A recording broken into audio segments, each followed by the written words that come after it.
Hey everybody, Simistic this year again to talk to you about what I bought and what I watched today. And now that Hurricane Sandy's passed, decided to head out to Big Lots. Hadn't been out there in a little while, decided to go out, see if they had anything new. Unfortunately, they really didn't get too much new in, but there were 3 titles that I definitely want to pick up, so let's take a look at what I got. The first title I picked up was Yu-Gi-Oh! GX Volume 3. Now, as I said before, Yu-Gi-Oh! Was something I just recently started to get into.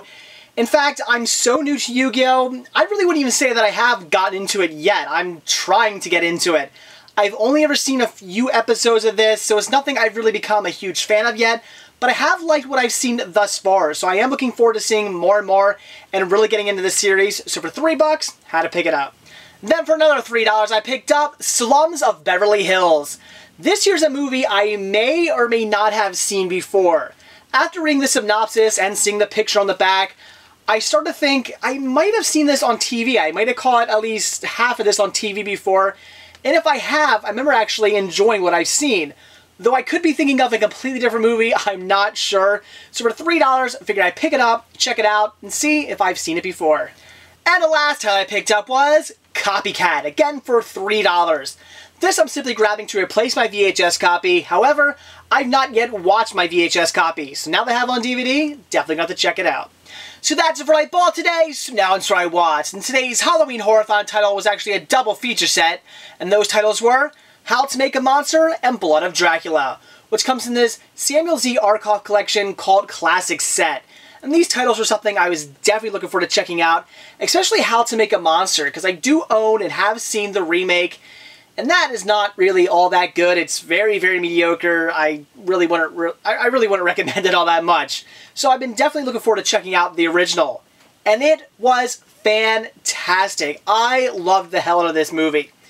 It isn't very long. It's only about 70 minutes long, but it's a great, great story about this special effects, this makeup artist who ends up getting canned because some new people come in to run the studio and they say monster movies are out, musicals are what's in, people want to see musicals, people want to see scantily dressed women dancing, that's what people want, you know, monster movies are out, so you're fired.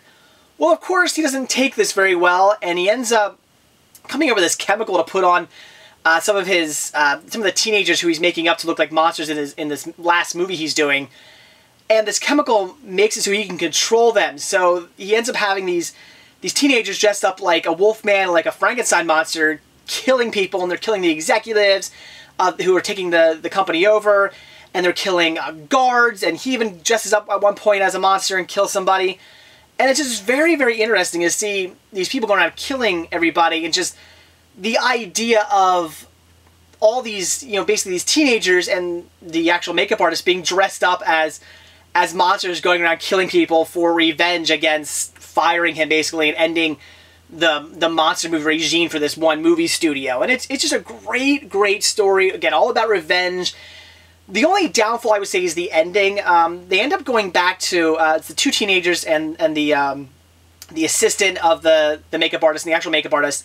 They go back to the makeup artist's house, and he's got this whole twisted kind of idea, things he's going to want to do, and it's interesting because this is how last scene goes into color. The whole movie's in black and white except for this last scene, which is interesting also, the fact how they transfer into color. He's actually lighting candles. When he goes to light one candle, poof, everything goes to color. It's very interesting. But what I don't like is the ending doesn't really seem to go anywhere. The cops end up kind of figuring out that the makeup artist, he's behind all this, so they go to his house, and a fire ends up catching, and the whole place basically ends up going up, very much kind of like House of Wax, the original House of Wax, you've seen that. But that's really the end. The cops come, they rescue the 2 boys, and they say, oh, you know, he was still inside, he's basically dead, there was no hope for him. The end. I didn't really like that. The cops never said, did they ever absolutely figure out that it was the makeup artist, because they never said it was specifically him. They just assumed it was him. They wanted to question him and take him in and basically, you know, figure out if it definitely was him. But they never said it definitely was. They never seemed to have figured that out. So I would have liked to know, did the cops eventually 100% figure out it was him? Did the cops ever put 2 and 2 together to, you know, to figure out that the 2 teens also helped in the murder, even though they were under a spell from the makeup he put on them? Did they ever get in trouble? Did they let them go because, you know, they really couldn't help what they did? You know, what happened here? What all went on? It just seemed to end way too quickly. It seemed like it could have gone on for another maybe like 15 minutes. The movie probably really should have been about an hour and a half long, a typical length of a movie. It really should have been that long to make sure you got the full story. So I would say that is the only downfall to this movie, is that it ends way too quickly. But besides that, it's a fantastic film and one I would definitely and highly recommend checking out. And obviously the second Halloween horrorthon title I checked out was Blood of Dracula. This one wasn't so great. Also a short movie, only about 70 minutes long. All about this girl who goes to a boarding school. She's not really fitting in, but at the same time she kind of is, which is a little weird, I thought. She just doesn't always seem to be fitting in, but at the same time she seems to be friends with people. So I'm kind of confused as to what her situation is there.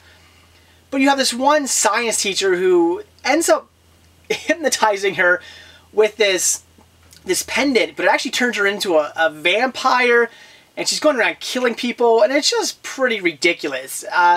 It is a lot of fun in a campy, cheesy sort of way, and if you're really into campy, just horror movies, it is worth seeing just for the campiness alone, but it wasn't really all that great of a story. It didn't really make too much sense to me as kind of why things were going on. It was a very mediocre story, and one I can't necessarily recommend for everybody.